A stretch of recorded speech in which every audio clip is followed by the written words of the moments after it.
Bonjour à tous, nous voici repartis pour une petite paraphrase d'un nouveau texte qui va constituer votre explication linéaire numéro 15 de l'année. Avant de commencer, je vous rappelle que je fais ici une paraphrase donc et pas une explication linéaire, c'est-à-dire que je fais ce qu'il ne faut pas que vous fassiez le jour de l'oral du bac, à savoir expliquer seulement littéralement le texte sans s'appuyer sur les procédés qu'utilise l'auteur et sans interpréter le texte. Mais j'estime que ça peut être bénéfique pour vous de procéder à une lecture paraphrase pour être sûr justement que vous ayez tous bien compris le sens du texte, le sens littéral du texte, même s'il peut m'arriver parfois d'analyser stylistiquement le texte et de repérer quelques procédés. Voilà pour ce petit préambule, on commence tout de suite. Alors, ça commence fort justement ce texte avec l'on parle d'une région. L'utilisation d'un double indéfini, ici, long, qui refuse en fait au narrateur une place, en fait. Comme si justement l'idée était d'éloigner le plus possible la région dont on parle. Hein. Comme si on n'y était jamais allé. Enfin, le on, narrateur, on ne sait pas très bien qui est en train de parler, on parle, et certainement peut-être même pas le narrateur lui-même. D'accord? Donc, on évoque une région dont on a entendu parler, mais où on n'est pas allé directement soi-même. Cette région, on commence par en décrire les vieillards, pour dire qu'ils sont galants, polis, civils. Civil, ici, c'est l'idée de politesse, qui va bien avec l'idée de galanterie, l'idée justement de politesse ici. Vous remarquez un rythme ternaire avec trois adjectifs qui veulent dire grosso modo la même chose, mais qui permettent de décrire positivement, laudativement, méliorativement les vieillards. Et par opposition, juste après, on va avoir les jeunes gens qui, par trois qualificatifs, eux, vont être décrits exactement en symétrie inverse des vieillards, puisque ces jeunes gens sont durs, sont féroces et sont sans mœurs ni politesse.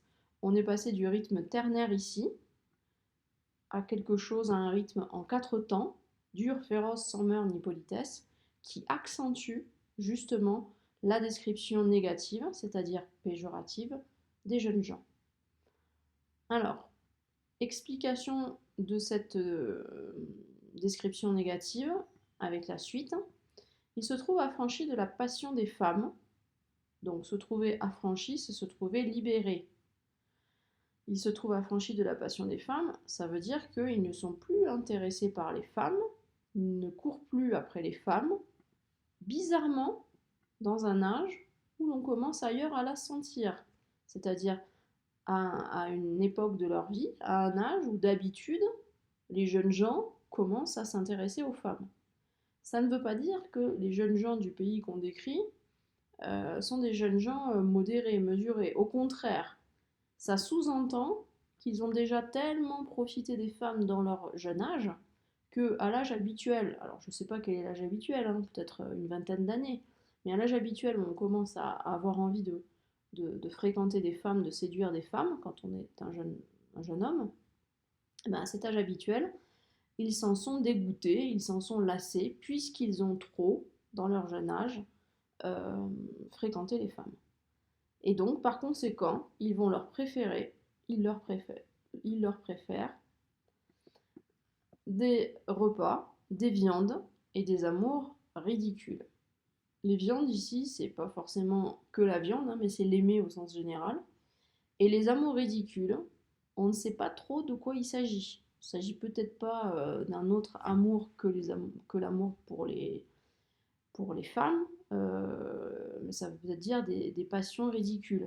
Je ne sais pas moi, l'amour des beaux vêtements par exemple. Rien n'est très précis à ce niveau-là, donc on peut interpréter de façon assez libre. Je pense pas qu'il s'agisse de l'amour homosexuel, mais pourquoi pas. Ensuite, on continue la description des jeunes gens. Celui-là, c'est un exemple de jeune homme.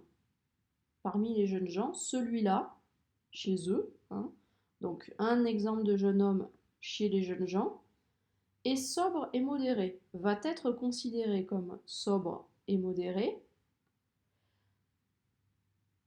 celui qui ne s'enivre que de vin. Donc, je répète la formulation de la phrase, mais on va considérer comme un jeune homme sobre et modéré le jeune homme qui ne s'enivre que de vin, c'est-à-dire qui ne devient saoul, qui ne pratique l'excès que dans le vin. Ok. Sous-entendu, euh, euh, tous les jeunes gens ne sont pas sobres, ne sont pas modérés et s'enivrent d'un peu toutes les choses à part le vin. Donc on peut imaginer des viandes, des consommations excessives de produits de toutes sortes. Et par conséquent, un jeune homme qui parmi les jeunes gens qui se livre à tous les excès, un jeune homme qui ne ferait que consommer de façon outrancière que du vin, ce jeune homme-là serait sobre et modéré. On passe à une autre idée après, l'usage trop fréquent qu'ils en ont fait, ici, c'est l'usage du vin. Le, c'est-à-dire le vin, leur, à eux, a rendu insipide. Donc pour reformuler la phrase, l'usage trop fréquent qu'ils ont fait du vin a rendu sans saveur, insipide, ce vin aux jeunes gens. Le leur, ce vin aux jeunes gens. Et du coup, comme ils ont sombré dans l'excès du vin trop fortement, ils vont chercher à réveiller leur goût déjà éteint. Hein, quand on abuse d'un produit, on s'en lasse et on n'en a plus le goût. Ce goût s'éteint. Ici, les jeunes gens ont exagéré sur la consommation de vin. Donc du coup, ils sont passés à des eaux de vie, c'est-à-dire des alcools forts, ou à des liqueurs violentes, les plus violentes, très violentes, c'est-à-dire qui dépassent une certaine teneur d'alcool, c'est-à-dire qui sont plus fortes en termes d'alcoolémie que le vin. Il ne manque à leur débauche, donc là, l'idée de débauche et l'idée d'excès, excès dans le vin, que de boire de l'eau forte. On vous dit en note que l'eau forte, c'est un acide puissant utilisé pour ronger le métal et réaliser des gravures. Donc, il ne s'agit pas de vin. Hein, il s'agit de quelque chose qui n'est pas propre à la consommation. Mais ces jeunes gens-là, ils ont tellement consommé d'alcool que pour avoir un produit qui les satisfait un peu, qui leur fasse tourner la tête, qui les enivre, ils sont obligés de boire des produits qui ne sont pas d'alcool et qui sont plus forts que de l'alcool.